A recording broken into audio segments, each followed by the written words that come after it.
Siamo giunti alla terza corsa del convegno, il premio Boca Raton. Una bella dotazione, sono 7.700 euro ed è dedicata a cavalli europei di 3 anni vincitori da 1.000 a 8.000 euro in carriera. Il campo di partenti è limitato a 7 partecipanti, quindi 6 in prima fila e un solo concorrente che partirà dalla seconda parte dello schieramento. Andiamo a leggerli e andiamo a vedere anche quali sono i cavalli più appoggiati. Il numero 1 è il Raja di Mare, interpretato da Roberto Vecchione, con il numero 2 Isaac Mail con Antonio Di Nardo alle redini, il numero 3 Ilizia degli Dei con Riccardo Pessatini, il numero 4 è Ibra SM con VP dell'Annunziata, il 5 è Indaco Dipa con Sandro Miraglia e il numero 6 è Ishark R con Gennaro Pacileo. Dalla seconda fila invece partirà il numero 7 Iseo AS con Tommaso Gambino. Si sono accese le luci dell'autostart e i cavalli sono già tutti perfettamente direzionati e stanno incominciato a seguire il mezzo meccanico che li accompagnerà per la curva per poi lanciarli nella retta delle tribune. Il gioco ci racconta che il cavallo nettamente più appoggiato è Isaac Mail con Antonio Di Nardo per la scuderia il training di Alessandro Gocciadoro, che è a 1,40 centesimi. Il controfavorito sono il numero 1 il Raja di Mare che ha 6 insieme a Iseo S che anch'esso ha 6. Comunque ora è il momento di dimostrare in pista quello che i cavalli potranno esprimere in questa terza corsa qua al convegno dell'ippodromo Arcoveggio. La macchina stacca e parte velocissimo Ilizia degli Dei che la spinge la macchina e si mette in prima posizione, prova a scendere alla corda Ibra SM dal numero 4, operazione che gli riesce e quindi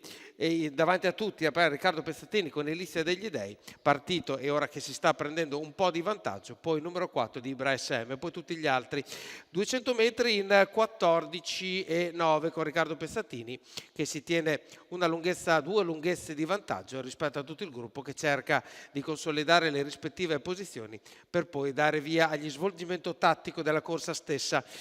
400 metri in 36, nulla di particolare da segnalare se non che qualcosa dal fondo del gruppo incomincia a muoversi e che Isaac May sta prendendo in maniera più decisa quella che è la corsia di destra, anticipando l'azione dell'altro cavallo, il Raja di Mare con il numero 1, 600 metri, 46,3. In terza ruota è partito e sta provando ad andare sulle prime posizioni Ishark R con Gennaro Pacileo, ma è parato nella sua azione da Isaac Mail che ora prova invece ad andare a chiedere strada a quello che è il leader, 1-1-2 per gli 800 metri, è azione di sfondamento riuscita e quindi quando arriviamo ai 900 metri Isaac Mail è davanti a tutti e precede Ilizia degli Dei, a destra troviamo Ishark R e adesso è Antonio Di Nardo che prova a darsi alla fuga dopo 14,6 di parziale della curva e andiamo verso la parte terminale della corsa con saldo leader Isaac Mail. Antonio Di Nardo ovviamente dà comandi per accelerare le azioni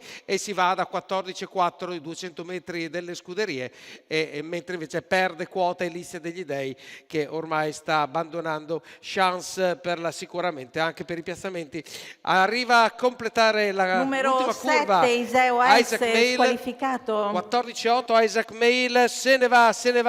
Antonio Di Nardo con Isaac Mail, deve solo aspettare che passino i metri per tagliare il traguardo. Il Raja di Mare si avvicina, sbaglia Ibra SM sul palo e quindi vince Isaac Mail con Antonio Di Nardo per la società Gocciadoro di Training, la scuderia Taras SRL per questo maschio di Nadal Shiba e Breccia VF che vince questa corsa precedendo il Raja di Mare. Adesso guardiamo lo slow motion per andare a vedere più nel dettaglio quelli che sono le posizioni dei piazzamenti. Quindi al secondo posto il numero 1, al terzo il numero 5, il numero 4 è di galoppo e quindi non sarà tra i cavalli che arrivano al palo, quindi quarto il numero 3 e quinto il numero 6 a chiudere questa terza corsa.